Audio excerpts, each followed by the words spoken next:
Баршаңызға қайырлы күн, каналыма қош келдіңіздер. Бүгін сіздер назарларыңызға осындай бауырдан котлет жасау рецептін ұсынамын. Өте оңай, жасалуы тез.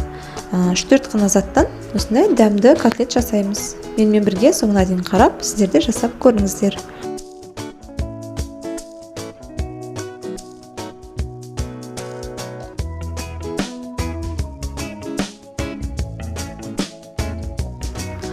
Бізге керек заттар ол картошка, пияз, сәбіз, сарымсақ, бауыр, менде бұл жерде қойдың бауыры, сүт, 1 стакандай, ұн, және де 1 жұмыртқа. Сондай-ақ тұз бен бұрышта дәміне қарай қосамыз.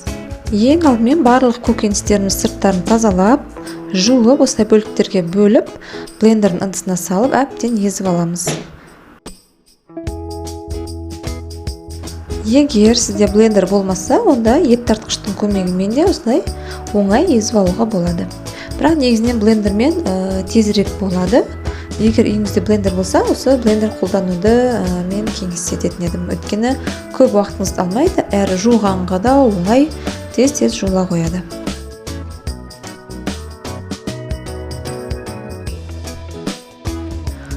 Міне біз көкөністерімізді өткізіп алдық. Осындай біркелкі болып майдаланды. Енді ыдысымызға салып аламыз.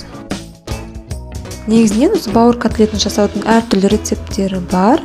Байқағандай, көбісі сарымсақ қоспай да жасайды екен. Негізінен сарымсақ қосқан дұрыс, себебі ол котлетімізге ерекше әдемі дәм береді. Енді келесі кезекте жуып тазаланған осылай әбден бөлшектерге бөліп, бауырымызды саламыз блендер ыдысымызға. Оны да 1-2 рет өткізіп аламыз.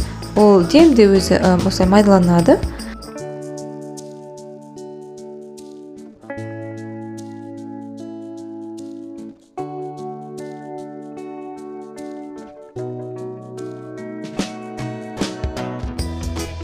Блендерден өткен бауырымызды жаңа көкөністерімізге қосамыз.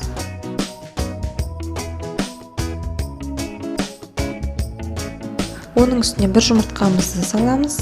Сүтімізді құямыз және жақсылап осылай біркелкі етіп араластырып аламыз.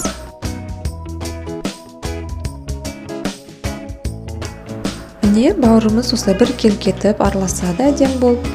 Енді оның үстіне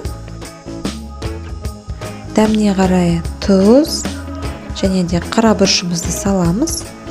Сондай-ақ дайындап қойған ұнымызды қосып, жақсылап осы массамызды араластырып аламыз, іртік болмайтындай етіп.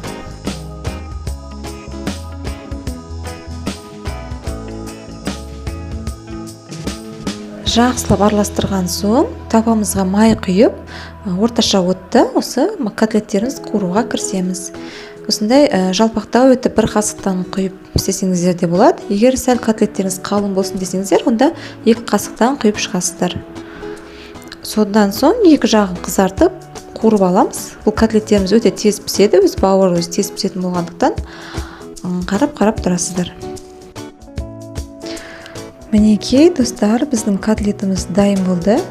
Осындай бауырдан өте пайдалы, әрі дәмді котлеттерді сіздерде жасап, үй-ішілеріңізді қуантыңыздар. Негізінен бұл рецептпен өте көп шығады котлеттеріміз, яғни бірлегенде шықты менде.